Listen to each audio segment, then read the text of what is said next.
Nous sommes dit que nous devons amener la machine à voter devant les journalistes qui la touchent, qui l'expérimentent et au finish, qu'ils communiquent la bonne information de la machine à voter à notre population. Aujourd'hui, vous avez parlé que tous les habitants, toute la population congolaise doit voir, palper, toucher la machine à voter. Mais les bulletins qu'ils utilisent ne seront plus réutilisés pendant les élections. Or, c'est tout le monde qui doit également toucher la machine. Vous ne pensez pas que c'est une élection double? Donc, vous parlez de diminuer, de minimiser le prix ou carrément réduire les coûts. Est-ce que cela ne sera pas encore un autre coût qui se cache? Non, non, c'est une sensibilisation. Chaque sensibilisation a toujours un coût. Avant l'enrôlement, nous avons fait faire des simulations sur l'enrôlement. On a eu des cartes qu'on a écrit formation. Vous avez vu même sur les bulletins qu'on a utilisés. C'est écrit formation. Et donc, ne vous en faites pas, la CENI a étudié tous ces paramètres par rapport à la sensibilisation. Et ces paramètres ont été étudiés et nous faisons confiance à notre population. C'est une éducation électorale. Chaque éducation a un coût. Les élections ont un coût. Et donc par rapport à ça, notre IH, notre management a pris toutes les dispositions possibles pour que chaque électeur expérimente la machine avant les scrutins. Et pourquoi les citoyens lambda, pourraient justement donner confiance à cette machine à voter? Pourquoi? Mais pourquoi ils n'auront pas confiance à cette machine? Vous et moi, nous sommes des citoyens lambda, on n'est pas des extraterrestres. Vous-même, vous venez de toucher la machine, à moins que vous me disiez le contraire par rapport à ce que vous avez dit. Vous-même, comme journaliste, quel est le message que vous allez donner à la population sur la machine? Vous l'avez expérimenté. Vous-même. Toi et moi, on est citoyens lambda. Et donc, vous allez dire à la population ceci. La CENI va utiliser la machine à voter le 23 décembre. Et vous, citoyens lambda, citoyens congolais du Nord Kivu, voici comment on utilise la machine à voter. Voici comment le scrutin va se passer. C'est les messages que je vous charge de donner à notre population lambda.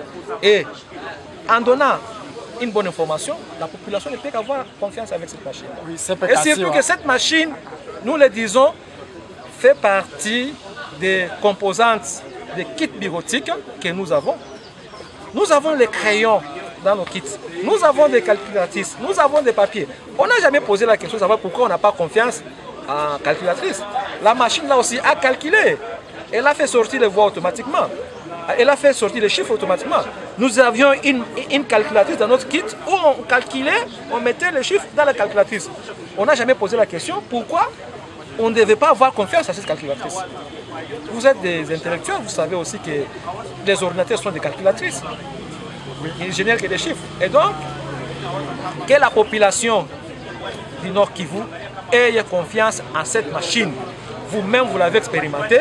Et en sortant d'ici, je suis sûr et certain que vous n'allez plus poser d'autres questions par rapport à cette machine. Vous allez maintenant amener l'information à la population. Que répondez-vous aux opposants qui sensibilisent déjà la population à boycotter cette machine à voter? Mais ils sensibilisent la population sur base de quoi? Sur base de quoi ils vont sensibiliser la population à boycotter la machine? On ne peut pas vouloir une chose et son contraire. C'est la CENI qui est l'organe technique d'organiser les élections. La CENI dit, bon voilà, dans le kit bureautique, nous allons introduire un dispositif pour imprimer les bulletins de vote. Vous l'avez vu, ça, imprimer les bulletins de vote. Maintenant, ils sensibilisent la population pour ne pas utiliser la machine. Ils vont imprimer les bulletins de vote avec quoi? Je ne crois pas qu'il y a des politiciens qui ont besoin d'accéder au pouvoir ou qui ont besoin de conserver le pouvoir, qui vont donner des messages négatifs contre la machine à voter. Et s'il y en a, on va les inviter, on les verra, on va discuter avec eux, on va les présenter la machine à voter, ils vont l'expérimenter et à la fin, ils auront une autre opinion. On l'appelle machine à voler. Nous avons fait l'expérimentation avec vous, ici, dans cette salle de l'INC. Nous avons pris l'INPC. Nous avons pris les résultats que la machine a donnés. N'est-ce pas? Vous êtes témoins. Je vous prends à témoin, vous les journalistes. Nous avons pris le résultat que la machine a donné Et c'est vous qui avez expérimenté ces votes-là. Vous êtes un journaliste, vous venez de participer à une séance d'assimilation par rapport à la machine à voter. Quelles sont vos impressions? Oui, merci pour la question. Moi, je viens de participer à cette séance. Je viens de réaliser que le processus des élections à travers la machine à voter, c'est un processus coûteux. Pourquoi? Parce qu'il faut qu'il y ait du courant, il faut qu'il y ait de l'énergie pour que la machine fonctionne, mais aussi pour bien manipuler la machine, il faut avoir un certain niveau. Il faut il faut avoir beaucoup étudié. Quelqu'un qui n'a jamais touché à un téléphone Android aura effectivement des difficultés pour voter son candidat à travers la machine à voter.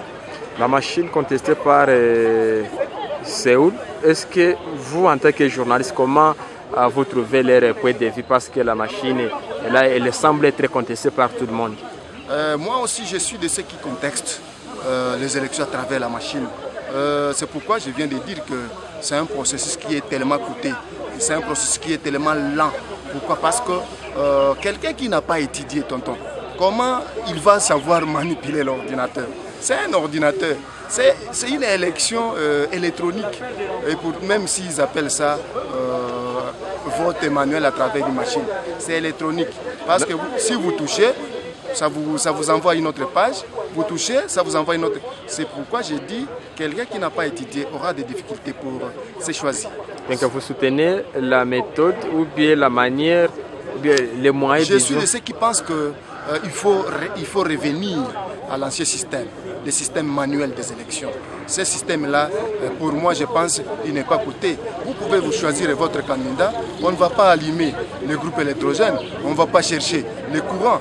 Vous venez, vous regardez la photo, vous choisissez votre candidat et vous jetez les bulletins dans l'air. Merci. Merci, monsieur le journaliste. Démocratie, mais quand on vient de m'expliquer, moi, franchement, sans humeur, je vois que cette machine à voter là nous avantage parce que ça va devoir diminuer les coûts et le coût financier et même le coût logistique. Également, ça va devoir nous diminuer le temps pour aller faire autre chose. Ça, c'est quelque chose à féliciter.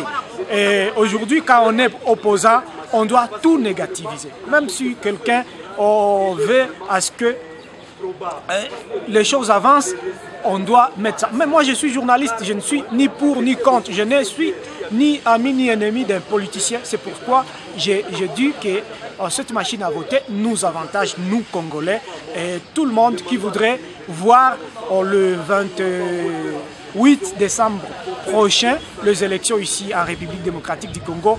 Il va faire confiance à la CENI qui est notre institution nationale pour organisation des élections. On va faire confiance à cette CENI qui est experte en la matière pour que nous parvenons à arriver à de bons résultats et que nous choisissons nous-mêmes demain notre président, nos députés et également nous faisons également ce devoir-là civique qui est appelé les élections. Merci beaucoup. Madame, bonjour, monsieur. Vous êtes journaliste sur Pôle FM ici à Goma. Vous venez d'être sensibilisé sur la machine à voter. Quelles sont vos impressions? Les impressions sont vraiment pas bonnes.